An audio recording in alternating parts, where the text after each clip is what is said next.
एक बात मैं हमेशा से कहता आया हूँ कि आप लोग जिस तरह की फ़िल्में देखते हैं और जिस तरह की फ़िल्मों को देखना पसंद करते हैं वो एक चलन बनाता है हमारे सोसाइटी का, हमारे समाज का। एनिमल को लेकर जो खबर आ रही है वो ये है कि रणवीर कपूर ने एनिमल के हिट होने के बाद अपनी फ़ीस को दुगना कर दिया है, यानी बढ़ा दिया है। यानी 30 करोड़ से अब वो 65 करोड़ 65 करोड़ रुपीज़ पर फिल्म चार्ज करेंगे। यहाँ सबसे ज़्यादा ध्यान देने वाली बात यह है कि रणवीर कपूर की फ़ीस बढ़े, इसमें सबसे बड़ा कंट्रीब्यूशन किसने किया है? अगर आपको लगता है एनिमल फिल्म ने किया है तो ऐसा नहीं है।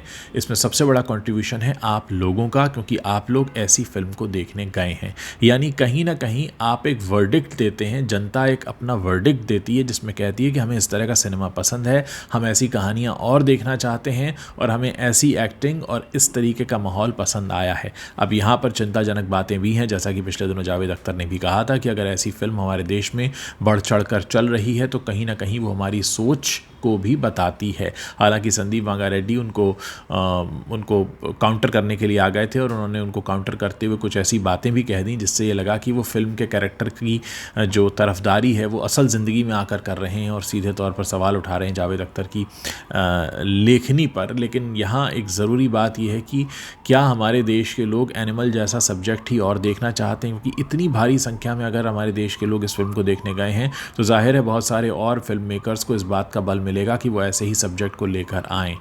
कहा भी जाता है कि नायक से ज़्यादा लोग खलनायक की तरफ अट्रैक्ट हो जाते हैं अगर उसे ग्लैमराइज तरीके से पेश किया जाए, क्योंकि हम सब के अंदर कहीं ना कहीं एक खलनायक भी होता है। अब ये जो खलनायक है रणवीर कपूर के रूप में, रणविजय के रूप में, जो जिसे लोगों ने पसंद किया और जिसके बाद रणवीर कपूर की इतनी डिमांड और इतनी वैल्यू बढ़ी है कि उन्होंने अपनी फ़ीस को दुगना कर दिया, और वही रणवीर कपूर जो पिछले काफ़ी समय से सिनेमा के पर्दे से गायब चल रहे थे, तो आपको अपनी ताकत का अंदाज़ा इस समय हो गया होगा। यानी आपकी पसंद लोगों की कमाई दुगनी कर सकती है, इसलिए आपको सोच समझ कर पसंद करना है कि आप किसे पसंद करते हैं और किसे नहीं।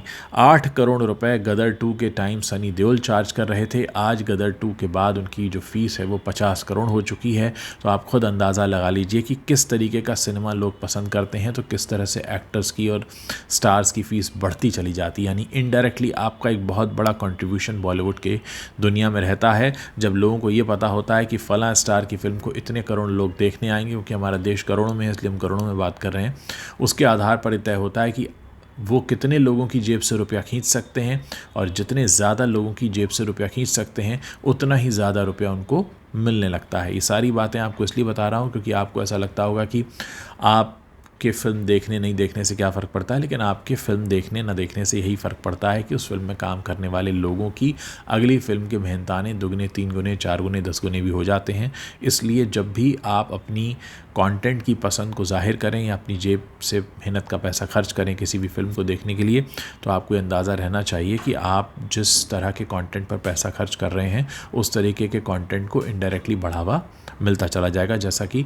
एनिमल के साथ हुआ है। अब आप मुझे नीचे वीडियो के नीचे कमेंट करके बता सकते हैं कि क्या वाकई एनिमल जैसी फ़िल्में और बननी चाहिए? क्या वाकई एनिमल जैसी फ़िल्मों की ज़रूरत हमें है? मैं आपके कमेंट्स पढ़ने का इंतज़ार कर रहा हूँ।